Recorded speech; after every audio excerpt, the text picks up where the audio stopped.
Welcome back to another episode of the Resellers Mindset Podcast. My name is Mike, also known as the Used Book Guy on YouTube, along with my friend and fellow full-time reseller, Johnny B. We help people start and grow their reselling businesses from the ground up. We also have a weekly Zoom call and private Discord for all YouTube members. Head on over to youtube.com/usedbookguy to join the channel and gain access to the full-length podcast, Zoom call, and private Discord today. Let's get into this week's episode. What is up, everybody? Welcome into another episode of Resellers Mindset Podcast. Mike sitting next to Johnny. I just complimented him before we started recording on his backwards cap. Look, if you're watching on YouTube, he looks way cooler and tougher of a guy with the backwards cap on his head. And if you're not watching, just take my word for it and like the podcast wherever you're listening to us, right? So today's topic is his topic, right? And I just pointed to the wrong direction. It's all right. Don't worry about that. Self-sabotage and getting in your own way. And this is a fine line with reselling, I think, because self-sabotage, it's almost things that we don't think about or don't do is really self-sabotage. So like the first one you would say for me, and you gave up trying to tell me this, right? Like Johnny's been telling me this for like 5 years. Mike, why don't you just get an employee? Mike, why don't you get somebody to work with you? And I'm just like, he Like finally every gave 6 months up. we have this conversation. Mike, why don't you get an Exactly. employee? So it's not something that's like in your face self-sabotage, but maybe it's something you don't know that you're not doing that is really kind of holding you back. And that's kind of the interesting side of it. But the blatant one, right, is like, I guess you would say you're listing items priced too high, or like you're listing items on eBay and the descriptions are terrible and the titles are terrible. Like there's so many things we can do because we control every aspect of our business. And that's scary to think about. If you think about big corporations, like, all right, we got the HR department, right? It's like me, I can't say offensive things, Johnny, because I'm a YouTuber, right? And we got this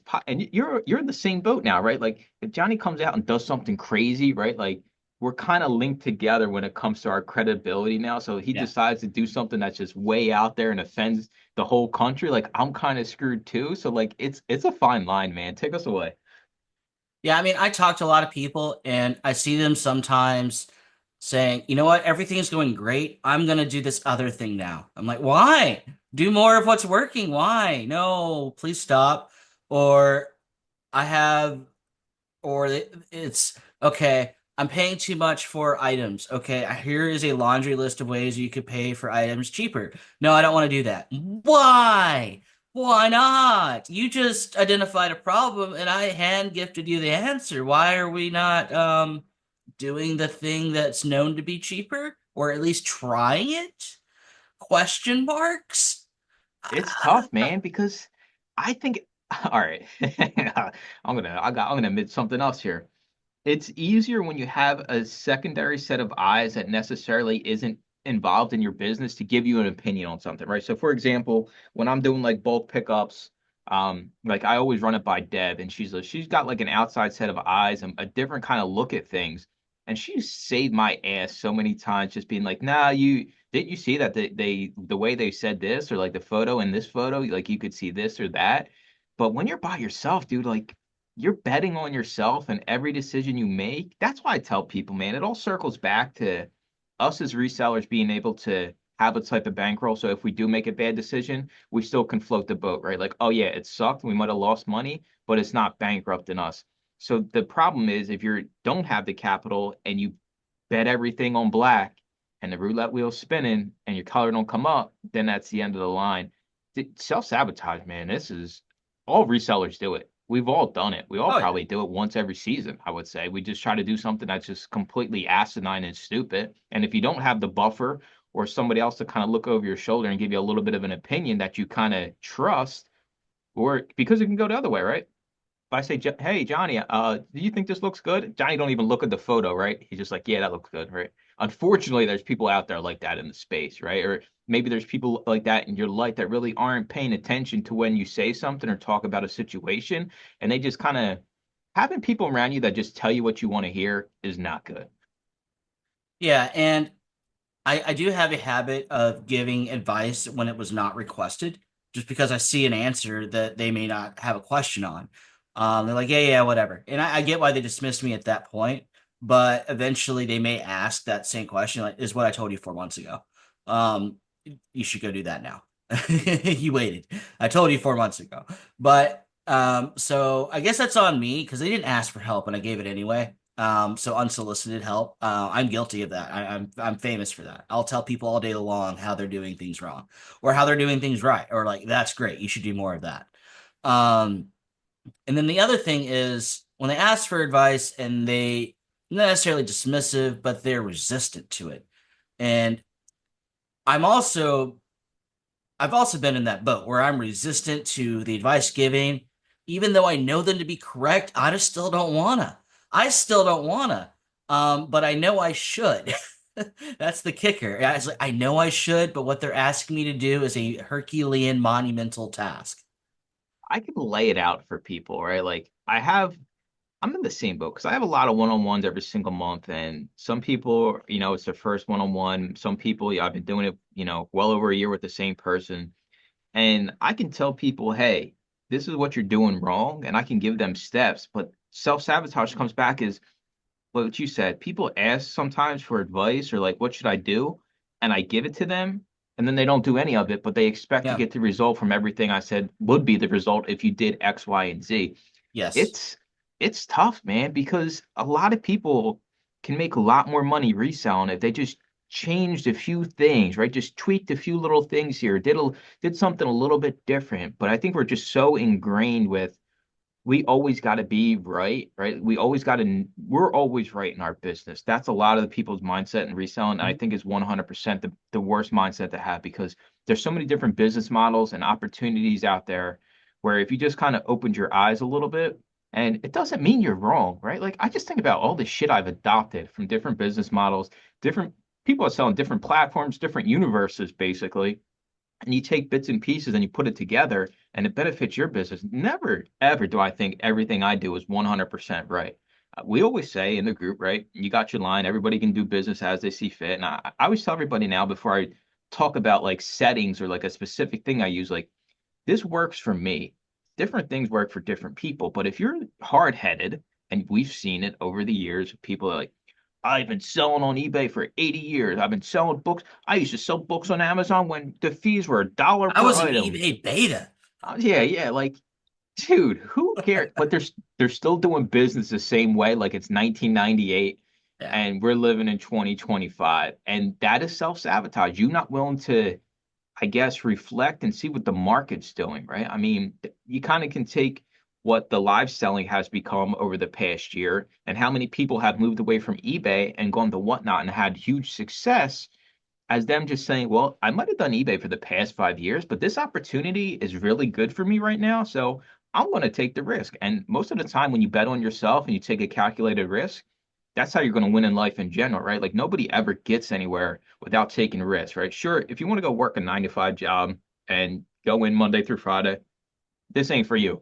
But if you're trying to be an entrepreneur, there's risks you got to take in life. If you're trying to make, 6, 7 figures in life, sooner or later you're going to have to bet on yourself and take a few risks out there. But as long as it's calculated, it's a-okay to do it. And as long as you're willing to make the change and commit to it, then you really don't got to worry about. But we're talking a percent of a percent out here.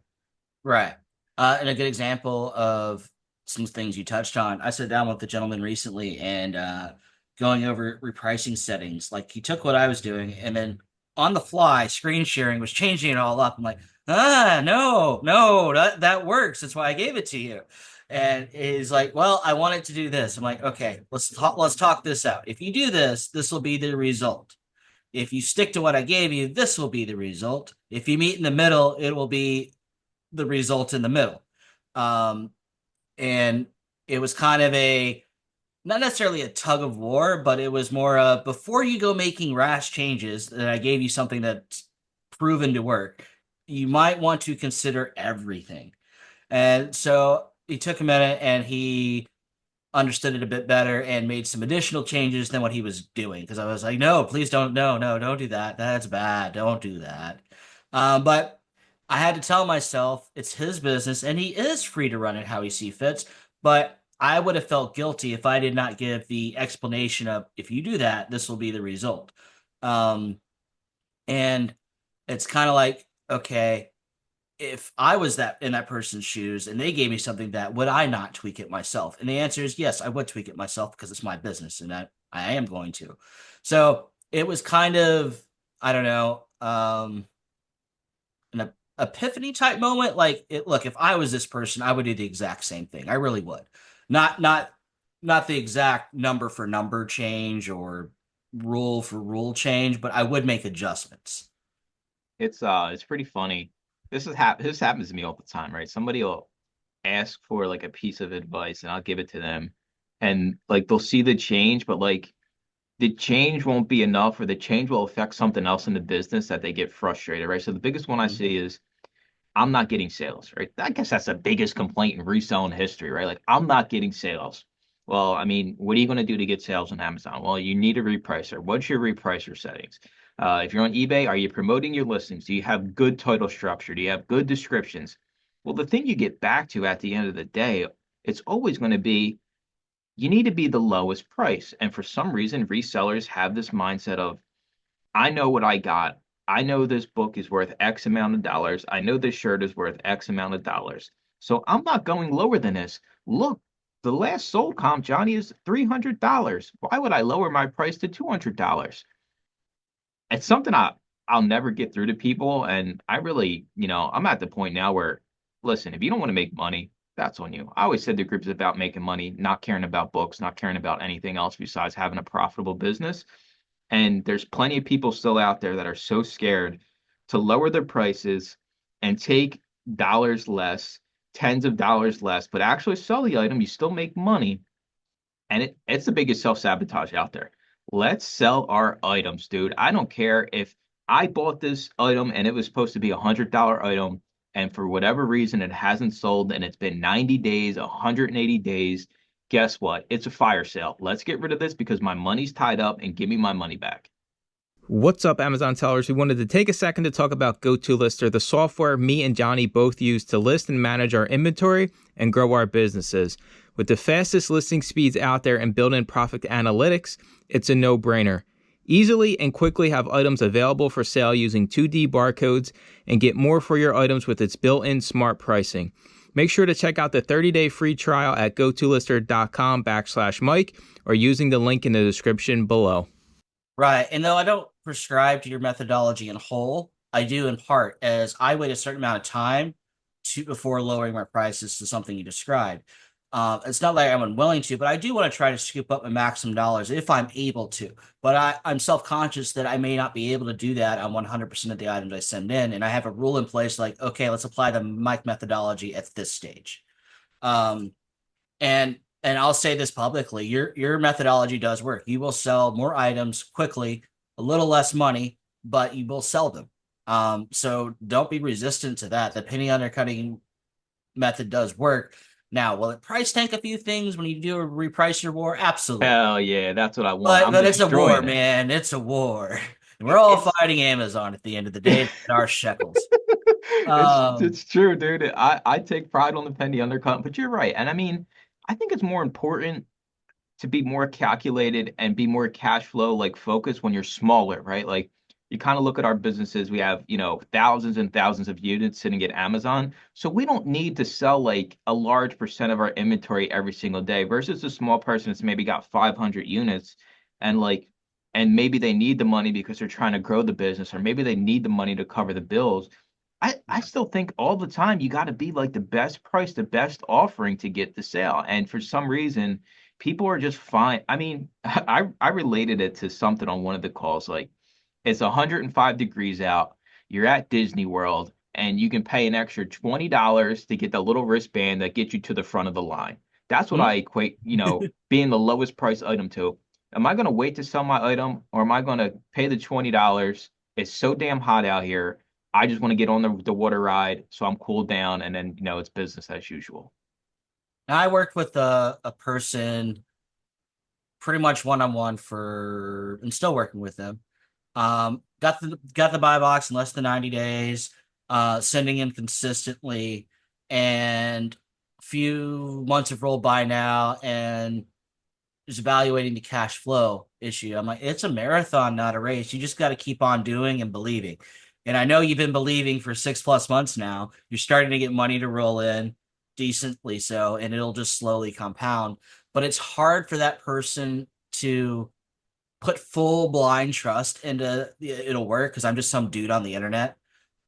So it's like, just be patient, keep on doing the same thing. Because she wanted to make some drastic changes just to speed up cash flow. I'm like, no, just do the same thing. I promise you it will compound. Will it compound overnight or over the week? No, but over the months and the course of the year, absolutely it will. You're going to make the majority of your sales in Q4. And your payouts will gradually become bigger and bigger. That $100 a month will become, or a payout will become 200, then 400, then 800, et cetera, et cetera. Just keep on pumping it. Do the same thing. It's boring. It's the same thing. It is. And I mean, I guess that's another thing when it comes to self-sabotage is you actually have to get out there and do the boring work, right? Especially in Amazon land. We just scan things. I mean, there's nothing exciting about spending all day with this little stupid R2D2 Bluetooth scanner and scanning every book, CD, and It's DVD. boring. It It's so is, boring. yeah, it is. But like that's a self-sabotage because you go to that store or you decide not to go out today because say for example like yesterday was like almost 90 degrees for the first time all year and maybe that was supposed to be my thrifting day. Well, Johnny, the ice cream shop's open. I really want a vanilla cone with rainbow sprinkles. I don't think I'm going to go thrifting today. And that is what like, reselling is such a deadly balance of self-motivation, self-sabotage, and I think it's a certain type of Yeah, person it's that's going to just, it's win. working, but it's not working fast enough. Why do we need to work fast? We don't need it to. We just need it to work. Ah, man, it's tough because a lot of, I mean, you could almost, I mean, I guess not all of them, but you probably could say like nine. I don't know. I'm just throwing a crazy number out here because it just came to my head, but I'm going to stick to my guns here. 90% of people that fail in resell, and it's because of themselves, right? It's self-sabotage Yeah. because who else can you blame unless you get banned, from a platform where you weren't responsible for the reason you got banned. Everything else falls on you. I mean, who else can you blame? I mean, sure, we all have life going on, so you can't give life an excuse. I'm glad I kind of weeded that one out many, many moons ago because we got people all walks of life in the group. You've dealt with them, I've dealt with them. Doesn't matter. Got Old, 6 kids still pumping in 40 hours a week to their business. No excuses. Love it. yeah, yeah, yeah. And like, I just think it's a type of person that, it's entrepreneurship and it's such a huge part of, the, I guess, American culture now is people wanting to start their own businesses. But like you said, it's doing what we do. Like the return on investment is good, but it takes a lot to scale this into something where you're going to be making six figures a year, right? So like if you think about the average income in America, I think it's around like $70,000, I right? think it's, well, of America, that's probably correct. I was thinking by state, but yeah, Mm. America, that's probably right. So like if you think about it like that, it's to make that reselling is a lot of damn work. Yeah. It's a lot of time, it's a lot of effort, but it's not spun up that way. And I think the self-sabotage comes into place is when you go and you first discover reselling and you first start your business, you see the people that are already established, right? You see the big names because that's what's promoted out there in most places on, social media platforms. And you're like, oh man, like this person's doing, $20,000 a month. I'll be doing that in 2 months, 3 months. And like you said, that's not the reality, right? We're building something bigger than, 3 months, 6 months. We're trying to build a business here that's going to sustain us for years, right? And you always have to be willing to accept the fact that it takes time for anything good. This isn't some type of crazy scam where you're going to get rich quick. No matter what any business model says out there, unless you have an infinite amount of money, which then you really don't need to resell, Why right? are you reselling for fun? Exactly. So you're not going to get rich quick, no matter what platform, no matter what category, unless you have a lot of money. But then you don't need to be reselling. So if you accept the fact it's going to take time and not self-sabotage yourself, thinking, "Hey, well, I seen Joe Blow posted a video and they found XYZ at the Goodwill bins, and I'm going to go do the same thing, and within 3 months, I'm going to be making an extra $5,000, $10,000 a month." And I'm just here to tell people that's not the case in 95% of the brand new resellers that start. Okay, here are a couple scenarios. There's a difference between somebody who has slow sales and all of a sudden they get a repricer and things start selling magically. Then in the same a similar scenario, a person already has a repricer, they are tempted to pull a couple of levers and see what happens, that it's a magical lever pull, might have doubled my sales. Versus, okay, I have a repricer, things are selling, I want them to sell faster. Maybe I'll leave this alone and I'll cut my sourcing spend in half and send in the same. That's huge if you're able to do that. If you're able to go to $1 to 50 cents a unit, huge. That's a bigger impact than your testing and guessing lever pulling you'll do. Now, if there's something fundamentally wrong with your repricer, that's a whole different story. But for the scenarios I laid out, it's think, okay, I want to, and that's where I see the shift is people who want to increase their cash flow when they have something that's working. What do? They tend to go the lever pull route, and I'm advising against that. What's something else you can do? Because it's either there's only a couple ways to really expand. It's either you send in more, you cut your expenses down, or you add in something different into the mix. In addition to, or you switch to addition to in general. Like if I switched to video games right now, I could tell you I would probably double my sales very shortly. Do I want to go into video games? No, it's too much risk for me with the Section 3s and stuff. I'm red flags. I'm good. I want stability in my business because I plan to be doing this beyond 5 years. So you got to weigh those things out. There's all the risk factors also there. Is what I'm going to be doing or trying to do too risky? Like if I'm going to try to sell video games, I know there's a huge risk there right now because video game sellers are getting slammed left and right with these Section 3s. Me in Bookland, as long as I'm not sitting in textbooks, I'm fairly safe.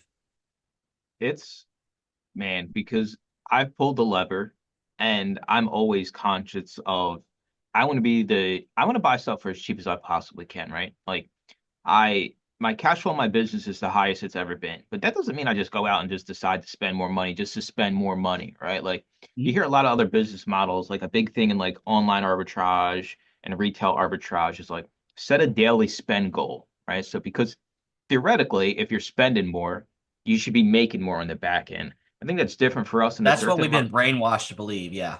By the Yes, world, yes. not even outside of reselling in the world. That is the brainwash quote right there. Yeah. So it's like I want to keep my buy costs as low as possible by going to the same sources, finding new sources. But I also recently have changed my repricer settings after 5 years of, having the same ones. And yeah, I sell more stuff at lower prices. I just want to sell stuff, right? My new motto is like I should just have a shirt that says I just want to sell stuff. Like because all that matters at the end of the day is selling items to fill up the bank account. Nothing else matters. Your category doesn't matter. The widgets you sell don't matter. How cool the stuff you sell doesn't matter. All that matters is are you making money? Because last time I checked, you're a reselling business, and I mean, I guess that's a whole nother topic. Most of it don't treat us like a business. We're here to make money. We're not here to have cool items that never sell. We're not here to have, you know, be the person that touts their inventory because they got 300,000 listings on Amazon or eBay. Okay, well, imagine if you sold all 300,000 listings and made $2 on each, right? Like that's over $500,000 in your bank Give me account. $1 for all of my eBay listings right now. I'd take it. That's what I'm saying, man. It's self-sabotage because we all think we know what we got and we don't want to part ways with it unless we're 10, 15, 20x in our money. And that's another thing. My sourcing has changed this year as well. So I've changed basically, I won't say my whole business, but pretty much my whole business this year. Sell through is what matters to me, not ROI. If I can turn a quick two into $5 and all I have to do is slap a little stupid label on the book, right? Like, boom, get it out the door. I'm done with it. It's that quick. It's that simple. But we can't get this through our head because we're looking for the 10x. Like, if I'm spending $1, Johnny, I got to make at least 10. Well, I'm here to tell you, if I'm spending two and I have the data in front of me, we have the data in Amazon land that shows this sells this often. This is how fast this item's going to sell. Well, if I know I'm going to send the $2 item and I'm going to, 2x my money, I'm going to make $4 on the back end and it's going to sell the day it gets to Amazon or the day I drop it off at UPS. There is nothing wrong with this business model, but it's not exciting. We get back to this idea of self-sabotage because turning two into four is not exciting, Johnny. But I'll tell you what's exciting, my bank account, and that's all I care about. All right, I'm gonna put Mike in the hot seat for a minute, and in the hot seat, we'll get to a controversial topic. I promise. You guys are gonna love it. You're gonna put all kinds of fun comments in the video. It's gonna be great. So, Mike, here's the play. There's an item for $1. How much do you want to compound your dollar after fees? Or how many X's do you have to go over that dollar to account for fees and put money in the bank? What is your comfortable X compound? Is it 3X, 4X, or just a double or 10X? if I guess it's kind of skewed, right? Because if it's a more expensive item and it sells for more money, right? Like then the X doesn't matter. If I buy it for 40 and it sells for 80, I still make 40 bucks. I'm fine with that, right? So I guess like what's Yeah, my that's double bottom, right right? there, but you're gonna do a dollar into two. What's my Exactly. bottom? So I guess it would be like it won't be a dollar. I guess I mean I would say a dollar into I guess 350. Okay, so 3.5x is where you're comfortable doing for your the lower end of the spectrum here. It varies. I will say that. I will go lower in some cases. But I feel like 3.5 is kind of a good benchmark to give the general idea out there. But this thing needs to sell like the week it gets checked in, right? Like I'm not buying something that sells once a month, you know. That's the caveat. Like if I'm buying something down at my 3x to 2.5x, that thing's going to sell within the week of it getting there, guaranteed from the Or in data the I see in box front on of the me. way, yeah. That's what I'm saying. So as you go down with that X, it needs to be something that's guaranteed to The sell. sell-through rate has to be amazing to go be up below 3.5x, and I tend to mostly agree with that. Now, here's the fun part where we're going to get a lot of fun comments. So there's this platform, and you can pretty much, I would say, comfortably 2x your money all day. And it's Whatnot. I know people have already guessed it, and they're very successful Whatnot sellers. Why don't, if you could 2x your money all day, as long as you could throw on a camera and had inventory to display, why wouldn't you do that? Too much work. Yes, I agree with that. Compared to Uh, work to like Amazon land, right? Like we just literally put a label on the item and throw it in a box and never ever see it again. right. So I can 2x my money on Whatnot. I could probably 8x my money on Amazon in most cases. I Uh, would take less X on Amazon because it's less work. yeah. Like It I is see the less work because there's no packing. Outside of the one package in the box, there is the counter argument of multi-quantity orders. All of those items are going into similar size boxes, sure. And I'm not saying you cannot make money. It's just if there was a way to 2x our money all day, why wouldn't we all do that? Because and it's not discrediting anybody on Whatnot. I just kind of wanted to bring that up. Is that's a platform you could 2x your money pretty consistently all day, no doubt about it. Yeah, especially when your buy cost is 50 cents a dollar, right? But the Yeah. caveat to that is if we look at the huge sellers that are like knocking it out on Whatnot, dude, the stuff shows up to their door, right? So Yeah. if you're telling me that I'm getting quality inventory to my house and I got to go on Whatnot 4 hours, 5 days a week, then the conversation changes. But I still got to go out and get the stuff. And I'm just sending it to Amazon. There's no point in me spending the extra 4 hours 5 times a week doing a live stream when I can just box it up in an hour and never see it again, never have to pack a single one of those. But now, if you tell me, Johnny, once a week, the tractor trailer backs up and I got everything I'm going to sell for the week and I don't have to go to the thrift stores, I don't got to run the routes, then that's a different argument to be made. But yeah, 100%. That's why these people do it, right? Because they just push volume. And At just the to end of the clarify, you can make more than 2x on your Whatnot channel if you bother to build it up. I'm not saying 2x is all you're going to make, but I'm just saying out the yeah. gate, you can comfortably make 2x just starting out. But I mean, there's easier ways to do it unless you have the inventory coming to you. I think that is Yeah. the big takeaway. Like, there's a lot easier ways to do it instead of, just sitting there and going to the source and then coming back and trying to sell it on Whatnot. Like, dude, I've seen some crazy stuff. These people are in the thrift stores trying to sell stuff on Whatnot. Like, they're in the Goodwill bins They live sold it stream. before they bought it. It's in their cart still. It's hilarious. Dude, there's better ways to live your life. Do we not care about our quality of life anymore, Johnny? I mean, some people just want to live at the bins. Oh my God, dude. Yeah. Well, I'll tell you Sporting the what. Goodwill t-shirt, I'm a company man or gal. I we have the biggest opportunity in reselling to create the life we want to live. And if starting this week, Johnny said the only way your business goes forward is going to the Goodwill bins for all of your inventory, I You're out. quit. I'm You out. quit. Yeah. It's not even up for debate. Deb's not even going to argue because I'm just going to go get a normal job. I thought the whole reason of reselling was to get our life back, make a whole bunch of money in doing so, and be able to kind of do what we want, be our own boss, right? Not be tied down to this dreadful place you got to go. And Yeah. ain't nobody in the comment section going to come tell me I go to my Goodwill bins and it smells like air fresheners and they got a coffee bar. No, they're like the landfills of America, basically. But it's crazy, dude. It's self-sabotage in the fact you take time away from your own life to not make a whole bunch of money. If you're telling me And if Johnny came to me and said, "Hey, Mike, you're going to be making 250K a year. You just got to go to those bins 5 days a week." Dude, I'm rolling up, hazmat suit, whatever it takes, right? I'll drag my own lazy boy in there. But the problem Nice. is, dude, that ain't the case. We're in the bins making pennies, nickels, dollars. It's like, dude, oh Well, your man. your truckload thing is interesting to me because there's a lot of Amazon sellers who do truckloads, and they tend to have buckets for things. Either if it goes in this bucket, it's going to FBA. If it goes in this bucket, it's going to merchant fulfilled. If it's going in this bucket, it's going to sell back your book, or it's going in this bucket for wholesaler A through Z, or it's going in this bucket to be cross listed. Um, and and some of them actually do are doing whatnot in addition. That's a bucket too. It's a whatnot bucket, right? So they're doing it all with the truckload scenario. Because they signed up to do it all. How do we make money on pretty much everything that rolls up into the truck? And more power to them. And That's it, dude. That's self-sabotage. You yeah, think you can do it all.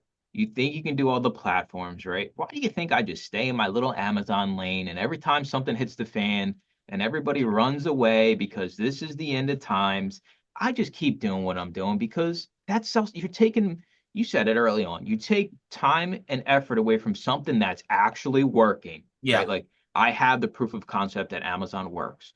And then one little thing happens in the universe, and all of a sudden we got to blow everything up, or maybe something fancy comes along. And hey, I like talking to people. I got a YouTube channel. Mike, if you did whatnot, you'd be great. I probably would be great, but listen, it's going to take too much time and effort, and I want to make money. I don't want to be, I don't want to spend Yeah, more because effort. people don't factor in every hour that you're doing the show, it's probably an hour of packing. And how much are we sourcing per hour, right? I And challenge that's if you anybody don't out do there. photos and do the pre-sale show stuff. And that doesn't include your advertising. And then you tack on what the rest of us do, which is sourcing. All of us do the sourcing part, whether it's coming to you, buying online, you're going to the bins, you're going to the thrift, you're going to the yard sale, it doesn't matter. It's extra work tacked off what I know that I'm currently doing in work in addition. Um, and is the work worth it? It can be. Is it worth it to me? No. I don't think it is for me personally. I'm not speaking to everyone in the world. I'm speaking for myself. The same with me with eBay, dude. Like I got probably 20 things that are decent items to list on eBay, right? So it's just like I don't even look at the books that don't have ISBNs no more, Johnny. I could care less. Like They it's would go in your trash bucket. they do. They don't even come out. I open the box and I stack them before I scan them, and I'm just like, well, this ain't coming out the box. I don't even waste time with it. But to somebody else, right? Like maybe the I would person. spend time with your trash bucket. Exactly. But for me, I'm just like, nah, this is not for my business model. So I keep it moving. But the problem is the person that isn't getting results on Amazon or eBay, they split their time and you wind up with two things that are completely half-assed and not done right instead of one thing that you're just focused on. And just being the eBay person or just being the Amazon person and getting real results on that platform, you sell yourself short. You self-sabotage 100% by trying to be the person. It's like, I got to diversify because, oh my God, there's something that's going to happen. I better diversify. Like, all right, we're not, this ain't mutual funds here. This is a business. You need to double down on what's working. If eBay works for you, then let's go. Let's ramp it up. If Yeah. Amazon works If for you, let's whatnot go. works for you, go all in on whatnot. Um, and here's probably one we didn't mention about self-sabotage, and we would. And it kind of goes into what we're talking about. What is it worth our time? Some people say get an employee for that. And I see them do that, and they assign an employee to either take on a task that they don't want to do, or they assign it to a potential money making expansion of their business, or they've assigned it what I consider the proper way first. And this is for new employees. I'm not talking about the guys already established. They assign it to I cannot complete all of my work in one day. I am tapped out myself. There are no extra minutes. I need somebody to give me some minutes back. That's when you should get an employee, in my opinion, versus these other two. I want them to take on the task I hate, and I want them to take on the task that is a potential money making revenue stream that I have no time to explore myself. Or I've written a rough draft, and here you go, employee, go forth and make me millions off my $20 an hour I pay you.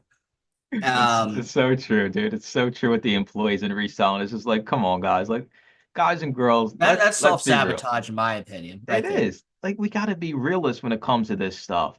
And sometimes at the end of the day, most of the times in our businesses here as solo entrepreneurs, we are the problem, but we also are the solution. So Yes. you just gotta kind of, I don't know, man, you gotta, it's tough. None of Now, us are 100% right. and to avoid comment blasting, because I already know we're going to get blasted, It's all right. when you're a little bit more established, you got a couple employees under your belt, and then you want to explore, okay, I want to send an employee to go down this rabbit hole. You have the luxury to do so, sure. Or you know what? I can't do another single photo. I've taken 1 million of them by now. I need that extra person. I've earned this. I'm bringing on the employee to take it out of my life. Because me personally, I hate photos. I hate them. All right. Well, since Johnny put me on a hotspot, I'm gonna put him in a hotspot. This will definitely get him blasted in the comment Oh, let's section. go. Let's comment raging day. Um, how much money, bottom line, extra income every single month after taxes, buy costs, everything. So this is extra money you have coming in from your business. Do you think somebody should have before they hire a part-time 20-hour a week employee? Oh, part-time? Yeah. I would say 3 months. 3 months to factor everything in on a part-time level. 3 months of, you're saying like covered expenses. No, I'm going to take this back. Sorry. I misunderstood the scenario. So you want to have at least 3 months of all of your expenses paid, free and clear, plus 3 additional months of their salary for a total of 3 months, bringing them in and to cover all your expenses. So whatever you're going to pay that employee, if that's 20 hours a week times 3 months, plus 3 months saved up of your own personal business or your business and personal expenses in the bank for a part timer.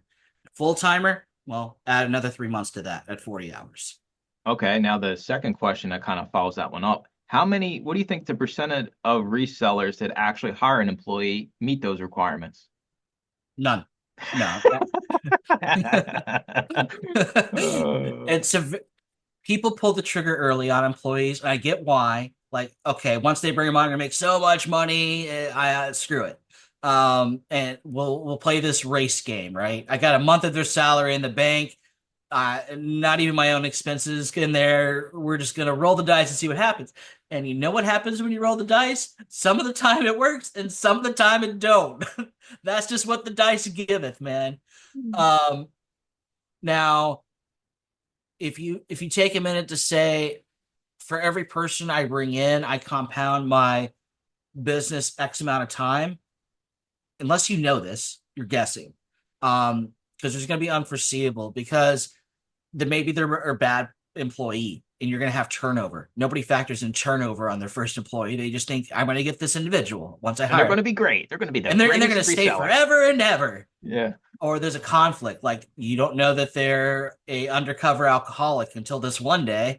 And then you Yep. question everything that they've touched. Yep.